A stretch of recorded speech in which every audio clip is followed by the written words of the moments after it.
A ver, ¿qué pueden tener en común una sustancia, un comportamiento y la propia sexualidad?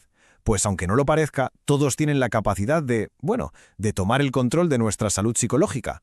Hoy vamos a meternos de lleno en esto. Vamos a desentrañar la ciencia que hay detrás de la adicción y a explorar también los trastornos de la sexualidad.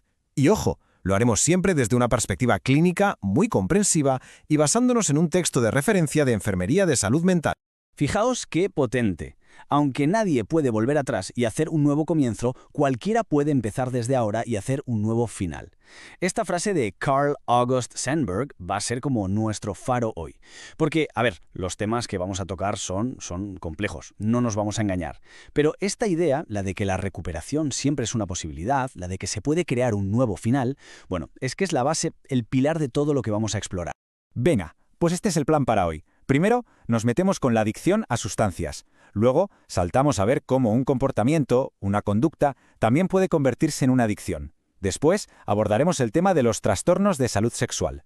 Y para terminar, veremos qué caminos existen hacia la recuperación. Pues vamos allá, empezamos con el primer punto del día. Nos vamos a meter de lleno en la forma de adicción que probablemente a todos nos viene a la cabeza primero, esa en la que el deseo por una sustancia, por una química, acaba tomando el control de todo, tanto de la mente como del cuerpo. Ok, lo primerísimo es poner las cosas en su sitio. ¿Qué es exactamente una adicción? Y esto es clave, ¿eh? No estamos hablando de una falta de voluntad o de ser débil, para nada. Es una condición de salud crónica, al nivel de la diabetes, por ejemplo. La palabra mágica aquí es compulsivo. Esto significa que la búsqueda de esa sustancia o esa actividad se convierte en algo casi automático, un impulso que se repite sin parar, incluso sabiendo perfectamente el daño que está causando. Y para que nos hagamos una idea de la magnitud de esto, vamos a ponerlo en contexto con algunos datos de España. Fijaos en el alcohol. Es, pero de lejos, la sustancia más consumida. Más del 90% de la población la ha probado alguna vez. Luego vienen el tabaco y el cannabis. A ver, cuidado, estas cifras no son de adicción, ¿vale? Pero sí que nos pintan un cuadro muy claro de lo normalizado que tenemos el contacto con sustancias que tienen un potencial adictivo. Pero la pregunta del millón es, ¿qué pasa dentro del cerebro para que se líe todo así? Pues mirad, todo gira en torno a una cosa llamada el sistema de recompensa. Es como el centro de control del placer del cerebro. Lo que hacen las drogas es, imaginadlo, como si abrieran las compuertas de una presa de dopamina. ¡Boom!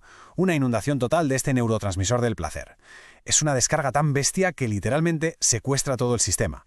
El cerebro aprende una lección muy simple pero muy peligrosa. Oye, consumir esto es lo más importante del mundo para sentirse. Y a nivel clínico, ¿cómo se sabe si alguien tiene un trastorno por consumo? Bueno, pues los profesionales se fijan en un patrón de comportamiento. El manual que usan, el DSM-5, lo organiza todo en 4 grandes bloques. El primero es la falta de control. La persona consume más de lo que quería o intenta dejarlo y no puede. El segundo es el deterioro social, cuando la cosa empieza a afectar al trabajo, a las relaciones, a las responsabilidades. El tercero es el consumo de riesgo, o sea, seguir consumiendo sabiendo que te está haciendo daño físico o mental.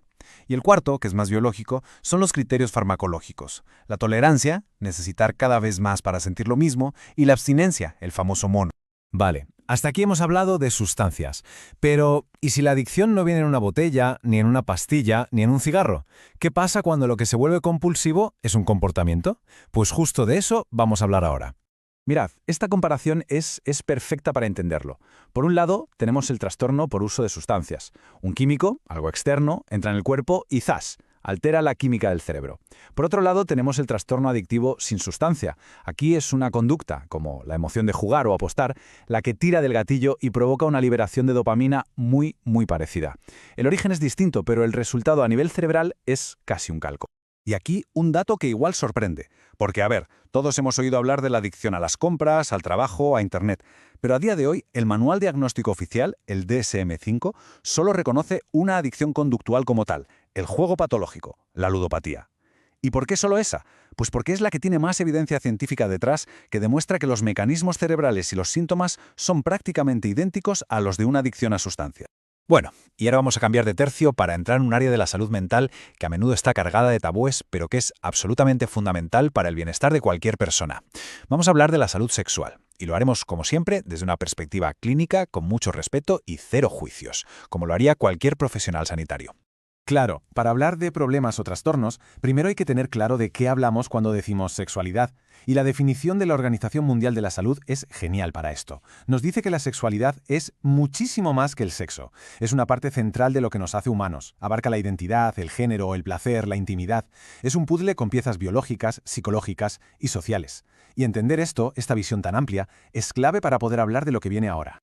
Para comprender las disfunciones, lo lógico es empezar por cómo funciona la respuesta sexual normal, por así decirlo.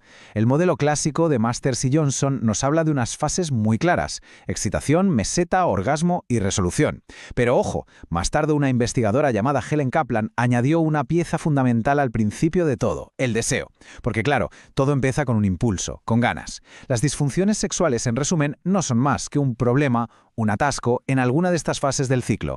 Pasamos ahora a la disforia de género. Esto se refiere al malestar, a veces muy profundo, que siente una persona cuando su identidad de género, es decir, cómo se siente por dentro, no encaja con el sexo que le asignaron al nacer. Y es muy interesante cómo el diagnóstico se adapta a la edad. En niños y niñas los criterios se fijan más en cosas externas, los juegos que prefieren, la ropa que quieren llevar, sus amistades. En cambio, cuando hablamos de adolescentes y personas adultas, el diagnóstico se centra mucho más en esa sensación interna de incongruencia con el propio cuerpo, con las características sexuales.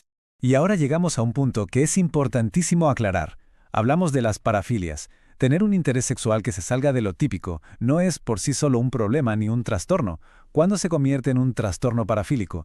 Pues solo si cumple una de estas dos condiciones. O bien le causa a la propia persona un malestar enorme, o, y esta es la línea roja que no se puede cruzar jamás, implica hacer daño o actuar sin el consentimiento de otras personas.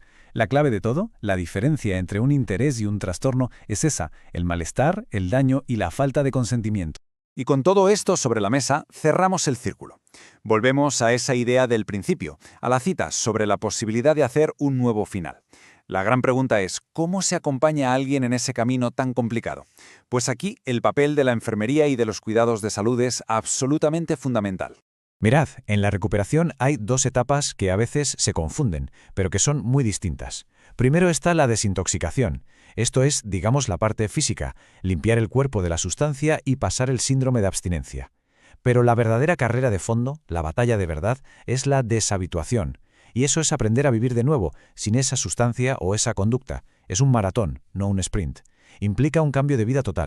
El enfoque para la recuperación tiene que ser sí o sí integral, de 360 grados. No se trata solo de quitar la droga, se trata de cuidar a la persona en su totalidad. Se empieza por lo básico, establecer el cuerpo, la nutrición, el sueño. Luego se pasa a trabajar la mente, a cambiar esos patrones de pensamiento que llevan al consumo. Y algo que es absolutamente crucial, se trabaja con la familia. Hay que abordar cosas como la codependencia y ayudar a construir una red de apoyo que sea sana, porque, y esto hay que grabárselo a fuego, la adicción nunca es un problema de una sola persona. Y así llegamos al final, volviendo a esa pregunta que nos lanzaba la cita del principio. Si es verdad que cualquiera puede empezar de nuevo y crear un nuevo final, todo lo que hemos visto hoy, la comprensión clínica, un enfoque que mira a toda la persona, el apoyo constante, la esperanza, nos da las herramientas para empezar a construir ese camino. Así que la pregunta final quizás no es si es posible recuperarse. La verdadera pregunta es qué hace falta a nivel individual, pero también como sociedad, para que esos nuevos finales sean una realidad para